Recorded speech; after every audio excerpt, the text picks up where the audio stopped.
pembawa materi. Singkat saja, cuma yang sayang sekali kami jauh dari Tojo Una-Una Pak. Kalau ketinggalan kereta semuanya ini, apa yang harus kami bawa Pak? Kami singkat saja Pak.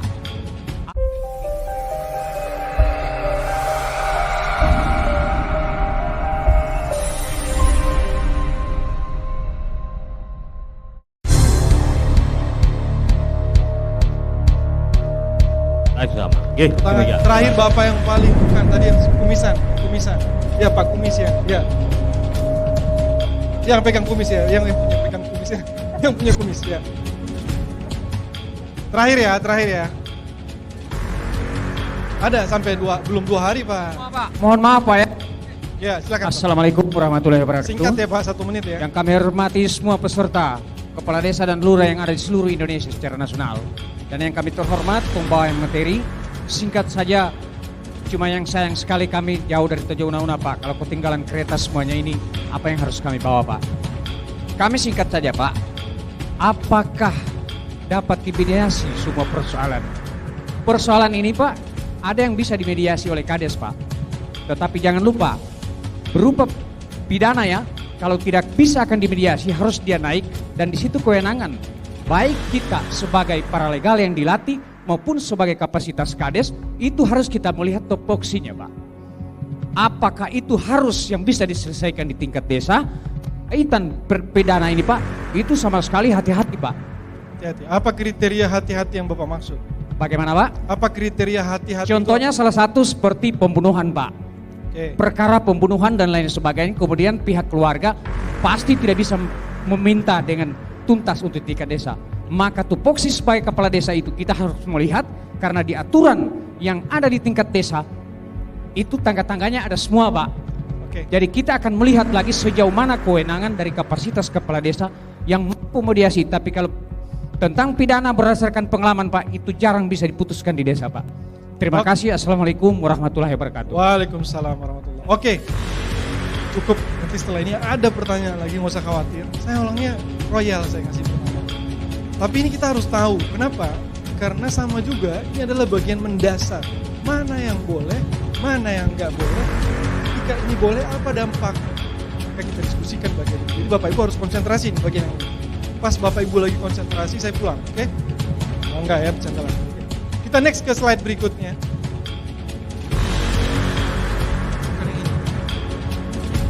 Oke, agak kecilin sedikit. Dalam perkara perdata, kalau orang mengajukan gugatan di pengadilan, semua perkara perdata wajib dilakukan mediasi, kecuali perkara perdata banyak kecualinya. Perkara pada pengadilan niaga, seperti perkara pilitan. Karena apa? Karena di perkara itu sudah jelas tenggang waktunya, 60 hari harus diputus. Jadi nggak ada waktu lagi mediasi. 3, 4, 5. Apa kira-kira perbedaan? Siapa yang mau respon? Silakan.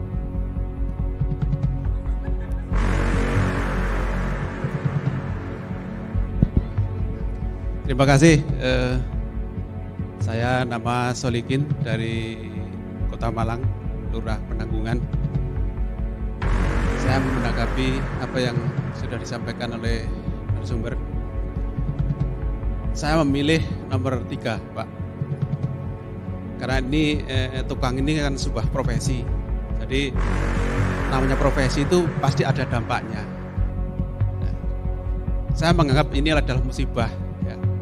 Karena ini menangani masalah pembangunan di rumah seseorang. Jadi saya kira wajar aja kalau pemilik rumah itu membantu ya, karena ini musibah ya. Jadi saya memilih yang nomor 3. Terima kasih. Saya kira itu. Wassalamualaikum warahmatullahi wabarakatuh. Terima kasih Pak Solikin. Assalamualaikum warahmatullahi wabarakatuh. Nama saya Yandi Gunawan, Lurah Pasar Lama, Kota Banjarmasin. Kalau pendapat saya Pak, saya lebih memilih ke nomor 3 Pak. Memang secara hukum tidak ada hubungan keperdataan secara tertulis, baik antara tukang dan pemilik rumah Pak ya.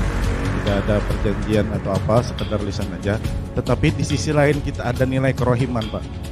15 juta dari permintaan 30 adalah win-win solution menurut saya. Terima kasih Pak. Assalamualaikum warahmatullahi wabarakatuh. Mungkin saya ingin menegaskan pertanyaannya, walaupun tadi mungkin bagian itu sudah bisa kita terima. Pertanyaannya adalah apa perbedaan peran kepala desa dengan 5 kemungkinan yang dia lakukan ini?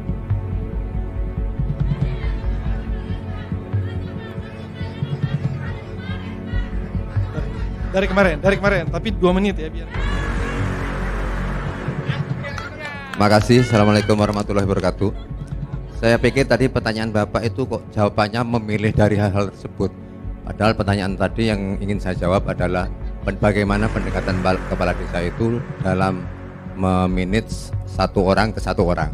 Jadi tidak mempertemukan kedua orang tersebut.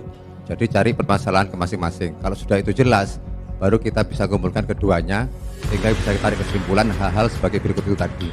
Tapi kalau rasa perasaan itu sudah tidak ada di kedua belah pihak, itu yang menjadi masalah.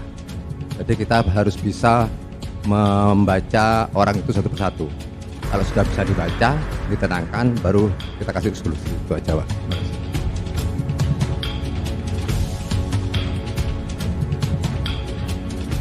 Saya Yuven dari Manggarai, NTT. Perbedaan dari 5 solusi atau 5 kemungkinan yang dipaparkan di slide ini yaitu pendekatan dari kepala desa. Sisi mana sebagai titik dasar kepala desa untuk melakukan pendekatan atau menyelesaikan masalah ini? Apakah dia pro terhadap pemilik rumah atau tukang, atau dia berdiri secara lurus untuk hadir sebagai mediator? Itu saja. Sekali sebelah sini 1 orang, masnya yang di tengah. Ya. Oke, sabar. Saya juga udah kangen sama sebelah sana. Terima kasih kesempatannya. Ya, silakan. Perkenalkan, nama saya Herianto, Kepala Desa dari Desa Moa, Kabupaten Sigi, Provinsi Sulawesi Tengah. Jadi dari 5 poin ini mungkin ada beberapa hal yang bisa saya sampaikan terkait karakter seorang kepala desa dari masalah yang sedang dia coba selesaikan. Di poin pertama itu lebih cenderung kepada pengambil keputusan. Poin pertama, tukang, kejadian ini salah Anda dan yang bertanggung jawab bukan pemilik rumah, seperti tidak memutuskan suatu perkara sengketa. Kemudian yang kedua ini karakter seorang kepala desa